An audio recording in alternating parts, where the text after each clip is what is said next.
Tengamos una instancia de oración, hermanos. Saludamos a todos en la paz de nuestro Señor Jesucristo. Y también a todos los que nos puedan estar viendo a través de la señal en internet. Sabemos que con el propósito de estar en su presencia y estar delante de Él, delante de su consejo y delante de su palabra, también anhelamos que otros muchos puedan tener acceso a los materiales que el Señor nos permita ir grabando. Vamos a comenzar, ustedes lo saben, lo compartimos el día viernes, a revisar la carta de los hebreos, la carta a los hebreos, y no quisiéramos que quedara en el aire, sino poder también archivarlo y que tengan acceso a través de la señal en internet, nuestros hermanos y quien pueda estar allí conectado.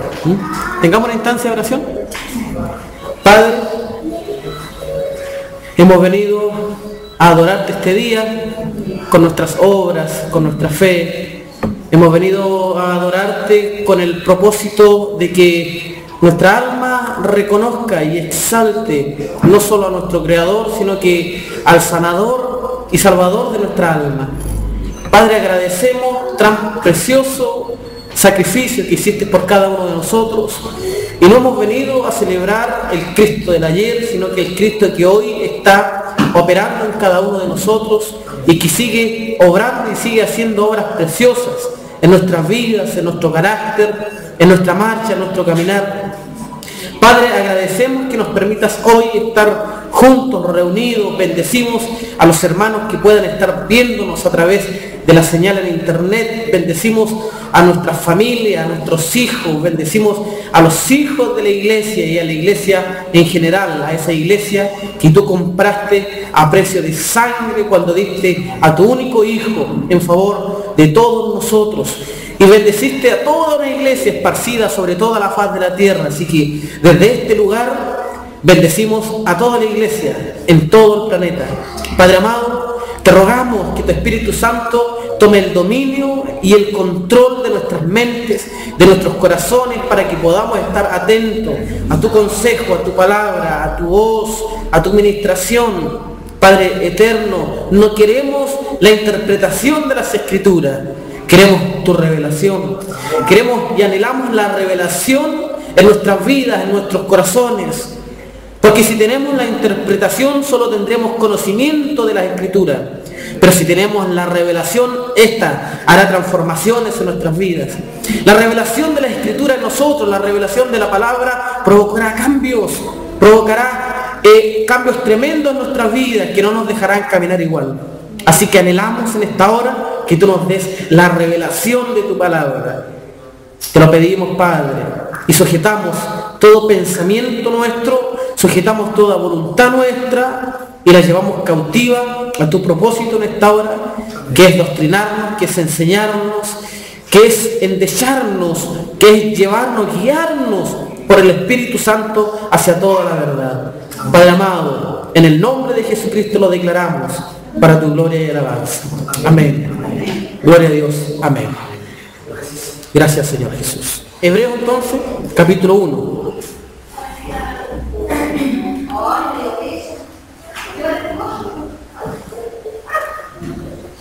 Hebreos, capítulo 1. Y le vamos a dar lectura desde el versículo 1 en el glorioso nombre de nuestro Señor Jesucristo. Dios, habiendo hablado muchas veces y de muchas maneras en otro tiempo a los padres por los profetas, en estos postreros días nos ha hablado por el Hijo, a quien constituyó heredero de todo y por quien asimismo hizo el universo, el cual, siendo el resplandor de su gloria y la imagen misma de su sustancia, y quien sustenta todas las cosas con la palabra de su poder, habiendo efectuado la purificación de nuestros pecados por medio de sí mismo, o sea, del Hijo, se asentó a la diestra de la majestad de las alturas. Gloria a Dios por eso. El único que se ha sentado a la diestra, hecho tanto superior a los ángeles, cuanto heredó más excelente nombre que ellos. Porque ¿a cuál de los ángeles dijo jamás, mi hijo eres tú? yo te he engendrado hoy, y otra vez, yo seré a él padre y él me será a mi hijo. A ningún ángel le dijo eso, ¿cierto? Solo él. Y otra vez, cuando introduce al primogénito en el mundo, dice, adórenle todos los ángeles de Dios. Ciertamente de los ángeles dice, el que hace a sus ángeles espíritus y a sus ministros llama de fuego. Más del Hijo dice, tu trono, oh Dios, por el siglo del siglo, cetro de equidad es el cetro de tu reino. Has amado la justicia y aborrecido la maldad, por lo cual te ungió Dios, el Dios tuyo, con óleo de alegría, más que a tus compañeros. Y tú, oh Señor, en el principio fundaste la tierra, y los cielos son obra de tus manos. Ellos perecerán, mas tú permaneces, y todos ellos se envejecerán como una vestidura, y como un vestido los envolverás y serán mudados. Pero tú eres el mismo, gloria a Dios, ¿cierto? Él no cambia, Él tiene mudanza. ¿Cuántas veces nos ha ministrado eso el Señor? Pero tú eres el mismo y tus años no acabarán. Pues, ¿a cuál de los ángeles dijo jamás, siéntate a mi diestra hasta que ponga a tus enemigos por estrado de tus pies? ¿No son todos espíritus ministradores enviados para servicio a favor de los que serán herederos de la salvación? Gloria a Dios. Capítulo 1 entonces. ¿Por qué es la carta a los hebreos y no la carta a los gentiles? Y uno podría decir, esta carta no es para nosotros. Entonces, ¿qué estamos haciendo leyendo la carta a los hebreos? Debiéramos buscar algo que sea más adecuado para nosotros. ¿Qué sería más adecuado para nosotros? A los gentiles. Los Gálatas, por ejemplo, se parece bastante a la conducta de un gentil. ¿No lo dice así el Señor? Los gentiles, los hipócritas. Se habla de un hombre gentil que tiene oraciones y las muestra delante de toda la gente para ser escuchado por los demás, muestra sus ayunos, tienen vanas repeticiones en sus palabrerías. Entonces, eso es como la característica de un gentil, parecida al carácter de los Gálatas. Gálatas insensato, decía el apóstol Pablo. Deberíamos leer mejor Gálatas. Bueno, el Señor en algún momento le dice a los judíos, en verdad, ustedes son descendientes de Abraham. Y descendientes de Abraham no es lo mismo que ser hijos de Abraham. Entonces pueden descender y pueden venir de generaciones tremendas donde ellos tengan como antecedente decir, yo pertenezco al linaje de Abraham. Pero el maestro habló de los hijos de Abraham. Y un hijo de Abraham es aquel que por medio de la fe toma aquella promesa que Dios le hizo a Abraham. ¿Cierto? Toda la familia de la tierra, no los judíos, no los hebreos, todas las familias de la tierra en ti serán benditos. O sea, por causa de la fe que estaba en Abraham, un verdadero hebreo, ¿cierto? Hay un verdadero hebreo. Entonces se acercan los hombres y las mujeres a buscar sanidades en Jesús. Y él le dice a una, y aquí, una hija de Abraham. Una hija de Abraham. La fe. Eso es lo que muestra la fe. Así que por la fe también nosotros seríamos hijos de Abraham. Por lo tanto, la carta a los hebreos es para nosotros. ¿Sí? No es la carta a los judíos. No es la carta a los descendientes de Abraham. Es la carta a los hebreos. Y en la carta a los hebreos, cuando comenzamos a leer y entendemos en parte cómo se glorifica al Hijo y cómo el Hijo alcanza mayor nombre que los ángeles, y como en todo gobierno y cierto estatus, debiéramos por lógica comprender que la antigüedad constituye grados. Pero Cristo o el Verbo no era conocido en el reino, lo hemos visto. Dice la Escritura que al Padre nadie le vio jamás, y nadie, ni siquiera los ángeles, nadie le vio jamás.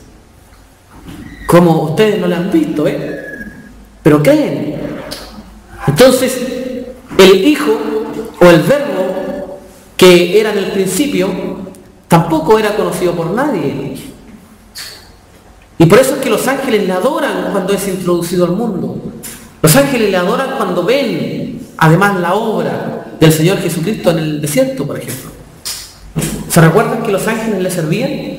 Después que Él expulsó a Satanás, los ángeles le servían. Pero antes de eso, el Hijo no era conocido. No era conocido por nadie. Por eso es que era necesaria la manifestación de Dios. Una manifestación de Dios no es Dios mismo. Es que Él manifiesta una obra. Y su obra la manifestó allí en el desierto con su Hijo. Porque no se olviden que se hace una pregunta en los cielos. Y se pregunta quién es digno. ¿Y se buscó dónde? Se buscó en los cielos, se buscó en la tierra y debajo de la tierra. Pero no se halló ninguno. O sea, ¿dónde estaba el Hijo entonces? ¿A dónde estaba el Verbo? Si se buscó en los cielos y no lo encontraron. Lo buscaron en la tierra y tampoco lo encontraron. Lo buscaron debajo de la tierra y tampoco lo encontraron. Y no se halló a nadie digno. Porque estaba en un lugar inaccesible aún para los ángeles. En las mismas habitaciones de Dios. En ese lugar santísimo. En las moradas mismas de Dios. No en los cielos, en el lugar santísimo, un lugar mucho más allá donde están los ángeles.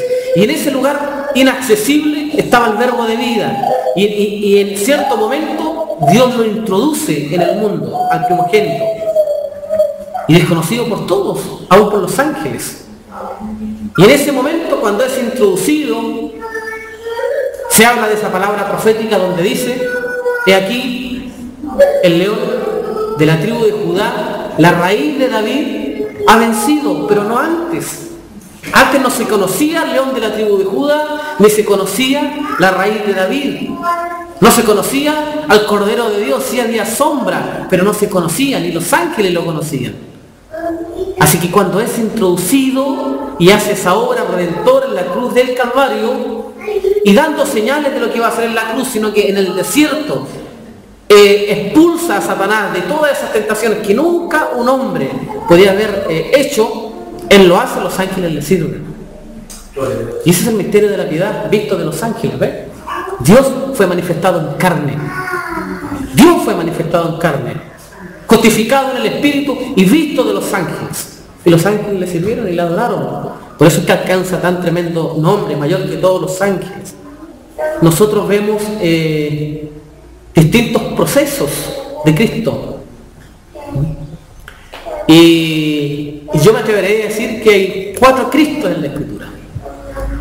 Entonces uno dice, pero si Él es uno solo, Él es el mismo, ¿verdad? Él es el mismo, sí, el mismo. Él ha sido el mismo. Pero hay 4 Cristos, de la misma manera como hay 7 iglesias, y no son 7 iglesias, sino que son 7 periodos de la iglesia. Porque la iglesia es una sola. Pero estamos en la última iglesia, en la iglesia de la Odisea. ¿Cierto? Este es el tiempo de la iglesia de la Odisea. Y el Apocalipsis nos muestra por qué es el tiempo de la Odisea. La Odisea tiene que ver con el derecho de la gente. Y estamos en el tiempo donde todos reclaman sus derechos. Están todos reclamando sus derechos. Los hombres reclaman sus derechos, las mujeres reclaman sus derechos. Y dentro de todo eso hasta los niños reclaman sus derechos. ¿Cuándo habíamos visto que los niños reclamaron sus derechos? ¿Por qué no reclaman su derecho de estudiar? Que no les conviene. Pero reclaman los otros derechos, que no pueden ser castigados por la mamá, que no pueden ser castigados por la mamá, que la mamá o el papá no los puede mirar muy feo tampoco, si no los van a demandar.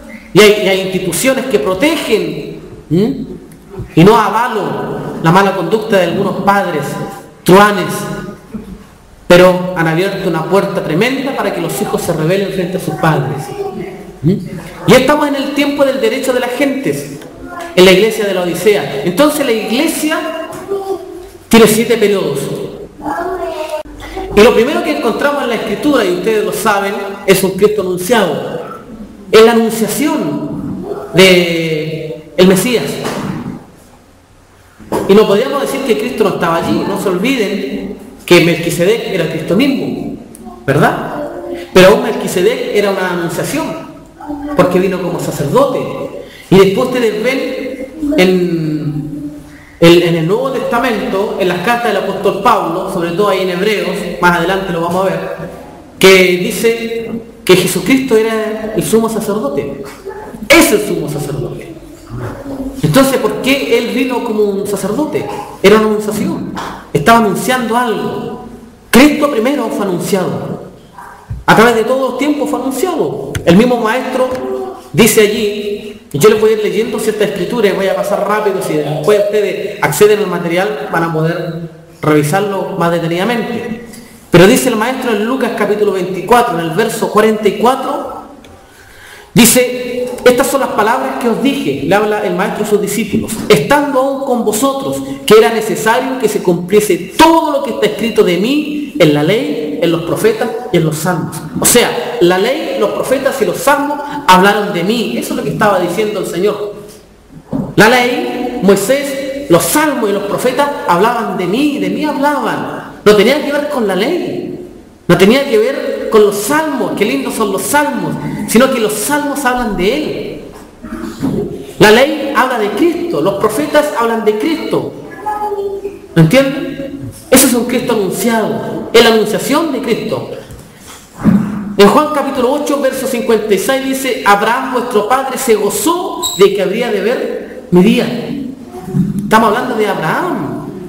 Y él fue criticado. Le dicen, oye, no tienes ni 50 años y dices que eres mayor que Abraham. Pero él dice, Abraham vuestro padre se gozó de que había de ver mi día. Y lo vio. ¿Cómo lo vio? ¿Cómo lo vio? Y se gozó. Entonces entendemos que de lo que se está hablando es de esa simiente que vendría, ¿verdad? Esa es la anunciación. En tu simiente serán benditas todas las familias de la tierra. Y ese es Cristo anunciado, la simiente. Y si la simiente es la anunciación, entonces entendemos que al principio se le anunció a Cristo hasta las tinieblas. ¿Se recuerda, no? Enemistad pondré entre ti y la mujer, y entre tu simiente y la simiente suya. Allí está la anunciación de Cristo. Esta te herirá en la cabeza y tú le herirás en el calcañar. Cristo anunciado. Desde el principio. Desde que el hombre comete pecado, Cristo es anunciado. ¿Lo ven? ¿Y por qué tenía que ser anunciado desde ese momento? No que haya sido profetizado. No se olvide que la profecía de Cristo es Adán mismo. Es una profecía, pero ¿cuándo se anuncia? Cuando aparece el pecado. Porque si abundó el pecado, dice el apóstol Pablo, sobreabundó la gracia.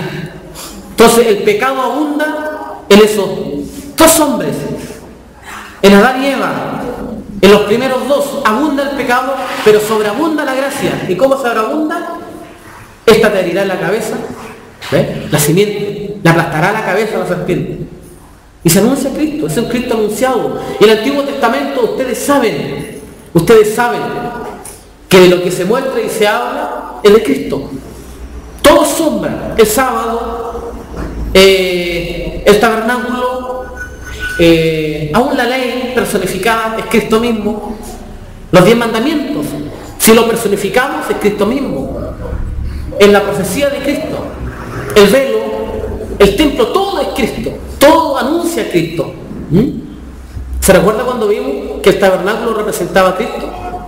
Oro, madera, oro, su divinidad, su humanidad y su divinidad otra vez, he glorificado tu nombre y lo glorificaré aún. Padre, la gloria que tuve al principio, dámela para que estos conozcan que tú me has enviado.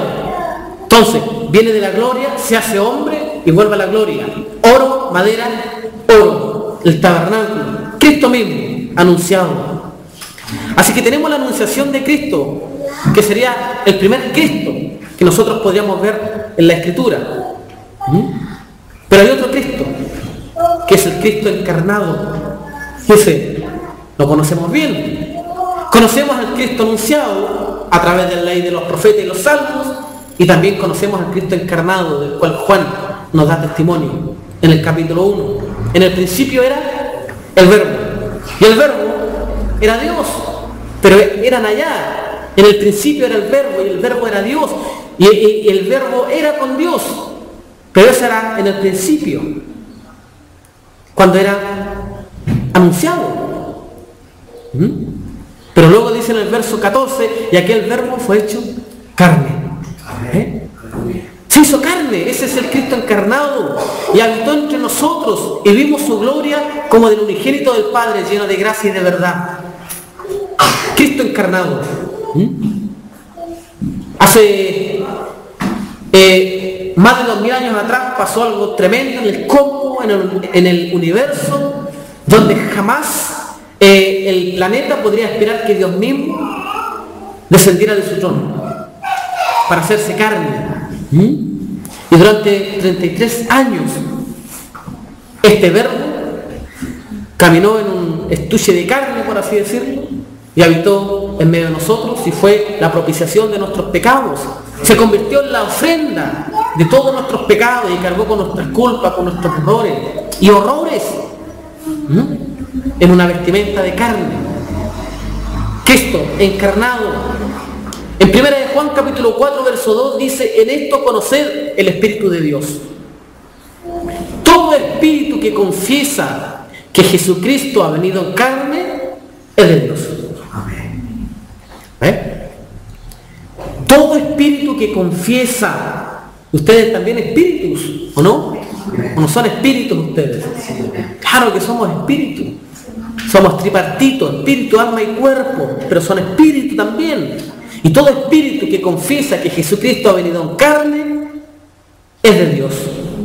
Si ustedes confiesan eso, son de Dios.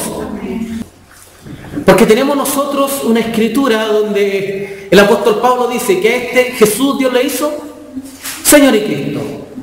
¿Cierto?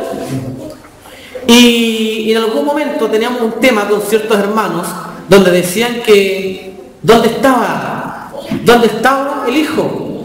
¿En qué momento se logra ver al Hijo? ¿Cuál es el nombre del Hijo? Alguien me preguntaba cuál es el nombre de Dios. Y yo le dije, el nombre para mí de Dios es Jesucristo. Entonces, es extraño decirlo así porque uno lo conoce por Jehová, o lo conoce por Dios, pero se nos reveló un nombre que era por sobre todo nombre. Y ese nombre es Jesucristo. Pero ¿desde cuándo es este nombre? Y uno podría decir, bueno, Dios a este Jesús le hizo Señor en Cristo. ¿Y usted cree que fue casualidad que se llamara Jesús? No se olvide que él se llamaba Emmanuel. Pero ¿por qué se llamaba Jesús? ¿Fue casualidad? ¿O desde antes este nombre existía? ¿Y desde antes Jesucristo era? ¿O es solo el verbo de vida? ¿O era solo el verbo o era solo el Hijo? Entonces hay muchas doctrinas que creen que Jesucristo nace solo hace 2000 años atrás. Y observemos lo que dice 1 de Juan capítulo 4 verso 2. En esto conoced el Espíritu de Dios. Escuche, no el Espíritu de Dios, que es el Espíritu Santo. ¿Sí? El Espíritu de Dios es el Espíritu Santo. No tu espíritu ni mi espíritu. No un espíritu de tiniebla, sino que el Espíritu de Dios. Dios hace espíritu. En esto conozcan a Dios, dice. Todo espíritu que confiesa que Jesucristo ha venido en carne. Jesucristo ha venido en carne. ¿Dónde estaba antes entonces? Si Jesucristo ha venido en carne. ¿Lo entiende? Jesucristo ha venido en carne. No Jesucristo se hizo carne. Jesucristo ha venido en carne. Jesucristo estaba en otro lugar y ya existía y ya era. Y Él vino en carne. ¿Lo ve conmigo? ¿Lo logra ver?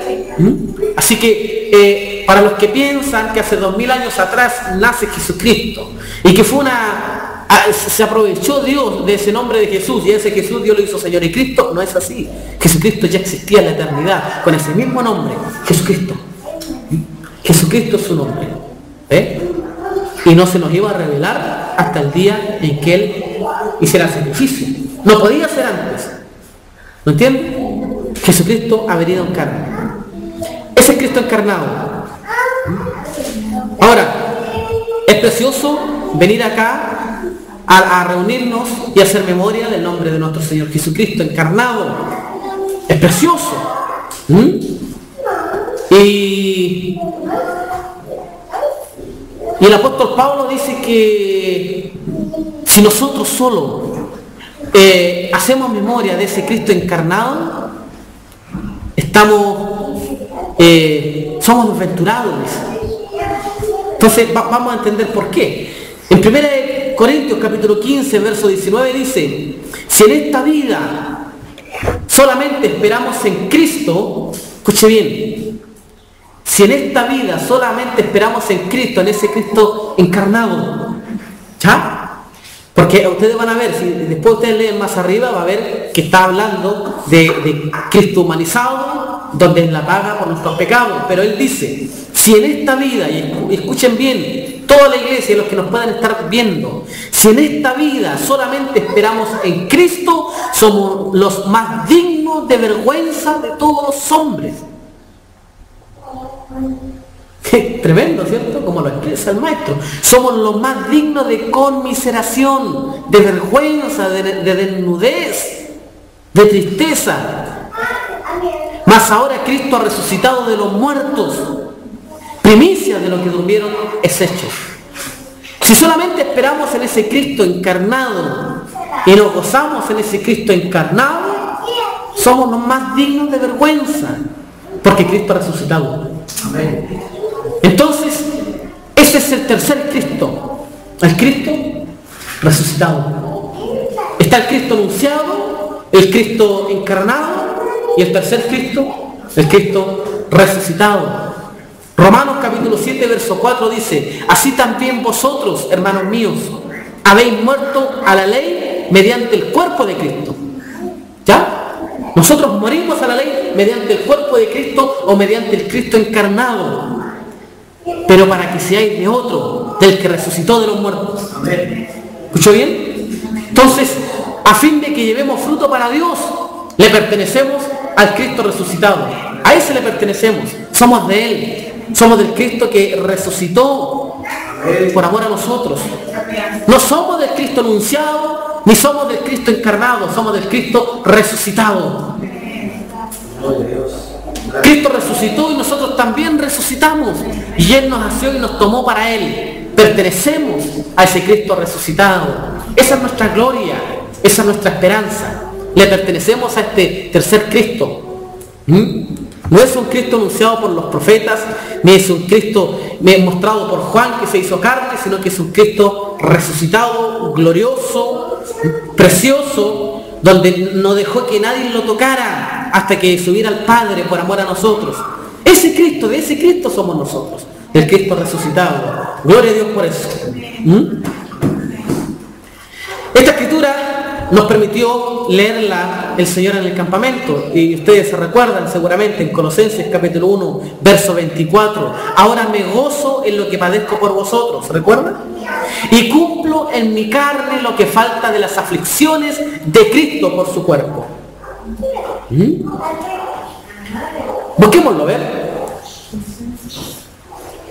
Porque Colosenses capítulo 1, verso 24, porque cuando nos gozamos en que Cristo fue anunciado, ¿cuántos se gozan por eso? Porque ahí está nuestra esperanza, ¿verdad? Cristo es anunciado, Cristo anunciado. Y nos gozamos en el misterio de la piedad. Dios fue manifestado en carne. También nos gozamos mucho más cuando entendemos que Cristo ha resucitado y que le pertenecemos a Él. Pero hay un Cristo más. Hay un Cristo más que nos debe dar mucho más alegría que la alegría que nos da el pertenecer a un Cristo resucitado. ¿Está entendiendo? Ponga atención. Porque nuestra alegría es ciertísima al leer los profetas, los salmos, la ley y encontrar a Cristo allí. Es precioso. Como cuando se pregunta, ¿quién ató los cielos?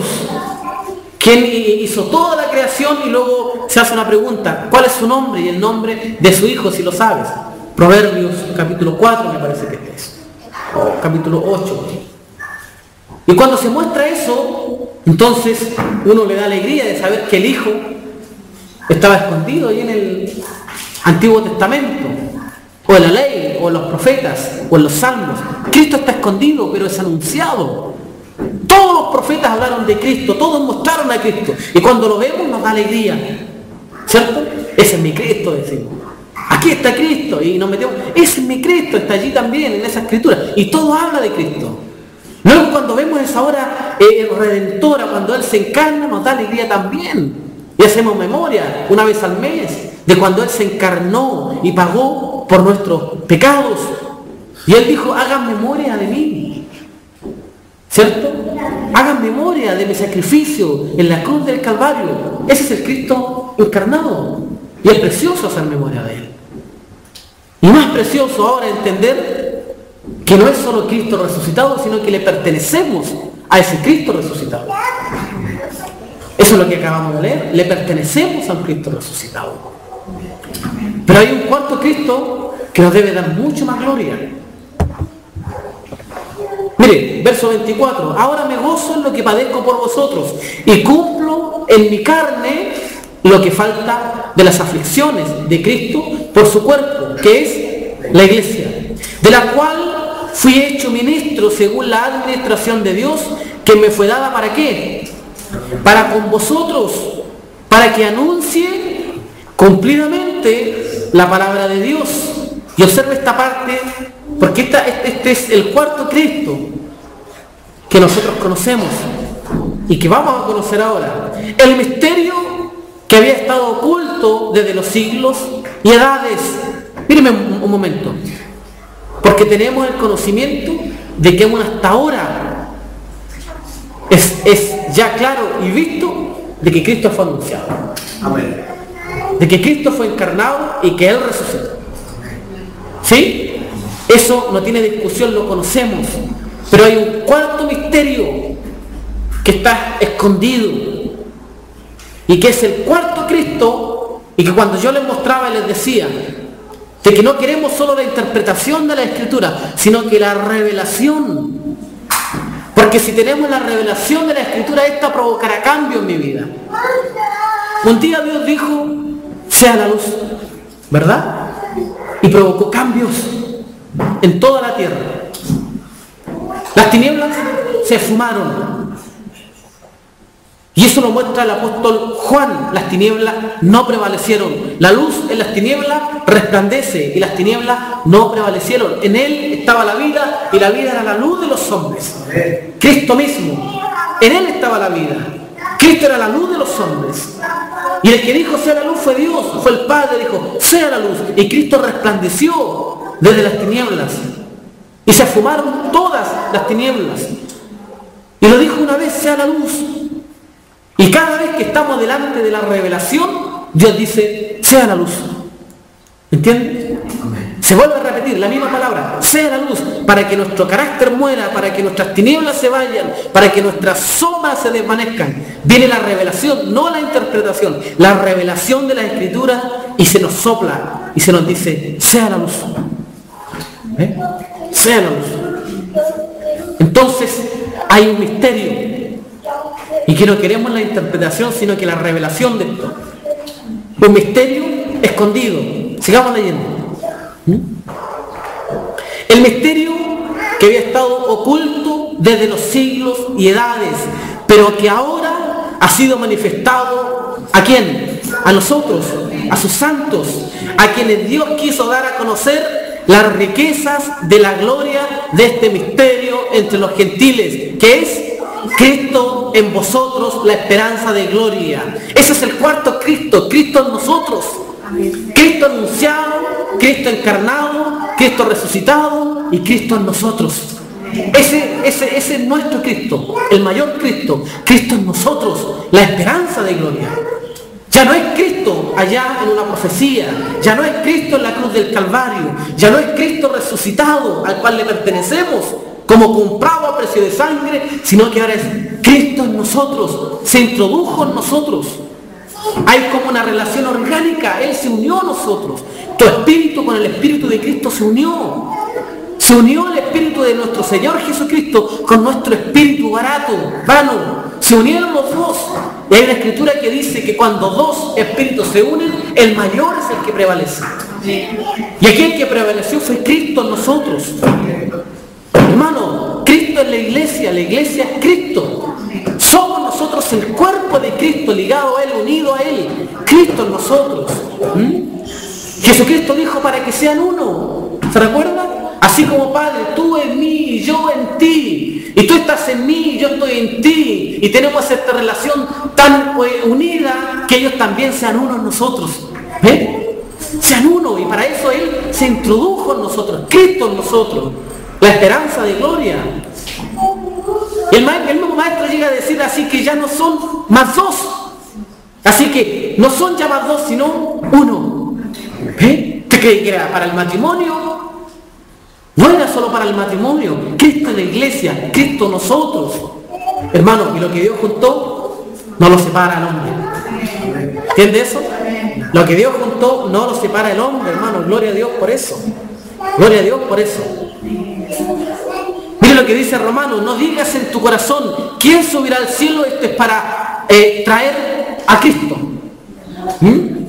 ¿O quién descendió al abismo? Esto es para hacer subir a Cristo de entre los muertos. Más que dice, cerca de ti está Cristo, en tu boca y en tu corazón. Esta es la palabra de fe que predicamos. Romanos capítulo 10, verso 6. Esa relación, esa unidad, Cristo en nosotros. Cristo en nosotros, hermanos, la esperanza de gloria. 4 Cristos. Y vemos los procesos de Cristo. Como lo vemos aquí en el libro de Hebreos, cuando alcanza mayor nombre y se muestra toda un recorrido de Cristo. Pero lo glorioso es entender que Cristo en nosotros es esperanza de gloria. Dios, habiendo hablado muchas veces y de muchas maneras en otro tiempo a los padres por los profetas, anunciando a Cristo, en estos posteriores días nos habla por el Hijo, porque Cristo está en nosotros. A quien constituyó heredero de todo y por quien asimismo hizo el universo, el cual siendo el resplandor de su gloria y la imagen misma de su sustancia, y quien sustenta todas las cosas con la palabra de su poder, habiendo efectuado la purificación de nuestros pecados por medio de sí mismo, se sentó a la diestra de la majestad en las alturas, hecho tanto superior a los ángeles cuanto heredó más excelente nombre que ellos. Porque a cuál de los ángeles dijo jamás, mi hijo eres tú, yo te he engendrado hoy, y otra vez, yo seré el padre y él será a mi hijo, y otra vez cuando introduce al primogénito en el mundo, ese Cristo encarnado. ¿Ven? Fíjense cómo pasamos por todos los periodos. Tenemos al Cristo anunciado, del cual los profetas hablaron, y tenemos al Cristo encarnado cuando lo introduce al primogénito en el mundo. Dice, adórenle. Todos los ángeles de Dios, ciertamente de los ángeles dice, el que hace a sus ángeles espíritu y a sus ministros llamas de fuego. Más del Hijo dice, tu trono, oh Dios, por el siglo del siglo, cetro de equidad es el cetro de tu trono. Ahí está Cristo resucitado. Has amado la justicia y aborrecido la maldad, por lo cual te ungió Dios, el Dios tuyo, con óleo de alegría, más que tus compañeros. Y tú, oh Señor, en el principio fundaste en la tierra, y los cielos son obra de tus manos. Ellos perecerán, mas tú permaneces. Y todos ellos se envejecerán como una vestidura, y como un vestido los envolverás, y serán mudados. Pero tú eres el mismo. Amén. Y tus años no acabarán. Pues a cuál de los ángeles dijo jamás Dios, siéntate a mi diestra, hasta que ponga a tus enemigos por estrado de tus pies? ¿No son todos espíritus ministradores enviados para qué? Para servicio a favor de los que serán herederos de la salvación. Ese es Cristo en nosotros. ¿Ve? No hay otra forma en que nosotros podamos ser herederos de la salvación. Tiene que estar el que hereda primero en nosotros, el primogénito. No el unigénito, el primogénito en nosotros. De esa manera nos convertimos en herederos. Así que si usted lee este primer capítulo del libro de Hebreos, va a ver estos 4 Cristos y vamos a finalizar diciendo que la mayor gloria está en reconocer a Cristo en nosotros, la esperanza de gloria. Y si Cristo está en nosotros, escuche bien, podemos hacer las obras de Cristo. Porque Cristo está en nosotros.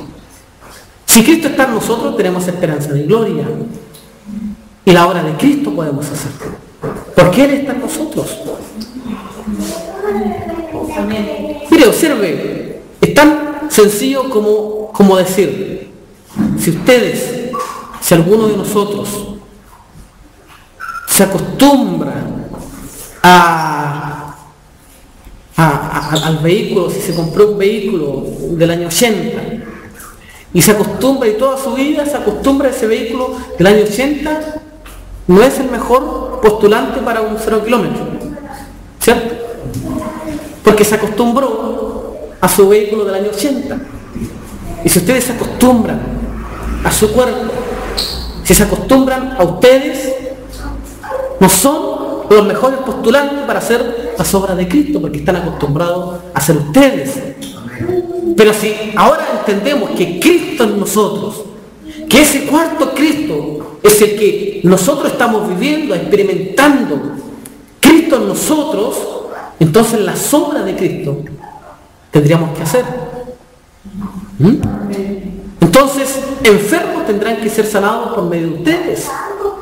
Pecadores se convertirán a Cristo por medio de ustedes. Alguien los verá a ustedes y tendrá que ver a Cristo. Muertos resucitarán a través de ustedes, porque Cristo está en ustedes. Cristo en nosotros, esperanza de gloria. Es una esperanza de gloria. Es como les decía, una relación orgánica donde nosotros nos perdemos. Y está Cristo, con todo su poder, su divinidad, Cristo en nosotros. A pesar de que hay un estuche de carne en todos ustedes y en mí, también lo estaba en Cristo. Pero como el Padre estaba en Cristo, Él dijo, las obras que yo hago, mi Padre es el que las hace.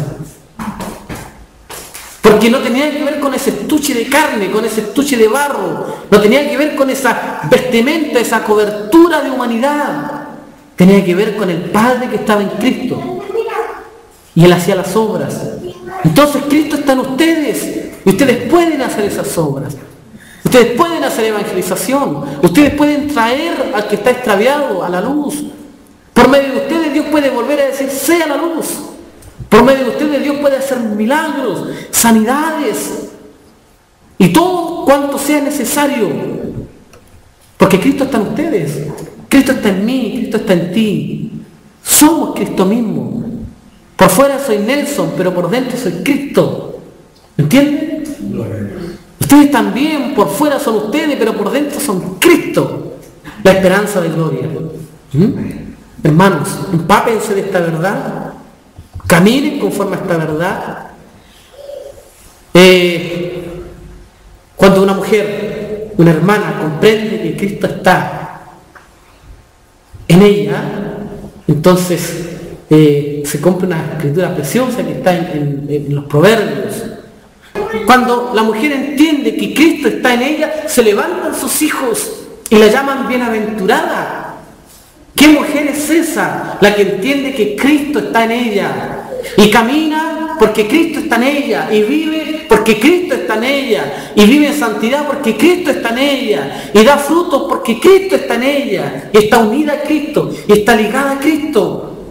Sus hijos se levantan y la llaman bienaventurada y su esposo la alaba. ¿Así dice? Su esposo la alaba. Gloria a Dios, una alabanza del esposo, porque la mujer entiende que Cristo está en ella. ¿Ven? Cristo en ustedes, hermanas. La esperanza de gloria. Sus hijos se levantarán y le dirán bienaventurada madre. Su esposo le dirá una alabanza. Gloria a Dios. Y el padre, ¿qué hay para el padre? El esposo que entiende que Cristo está en él. En su ley medita de día y de noche. Será como árbol plantado junto a corrientes de agua, que da su fruto, su tiempo y sus hojas no caen. Un esposo que entiende que Cristo vive en él, mora con él, son uno con Cristo. Será como árbol plantado junto a corrientes de agua.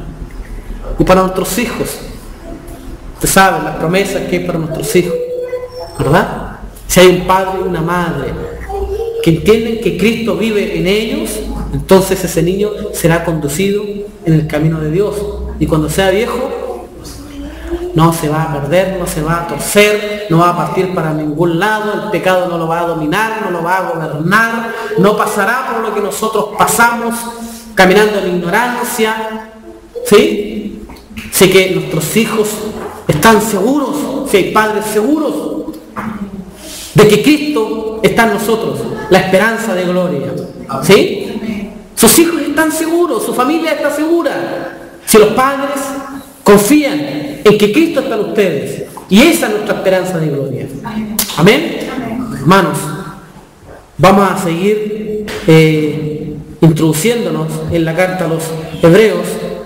Espero que la palabra haya ministrado conforme a lo que está escrito. De verdad, ese es mi anhelo y mi deseo. Y a medida que nos vamos introduciendo en la carta a los Hebreos, seguramente veremos mucho más.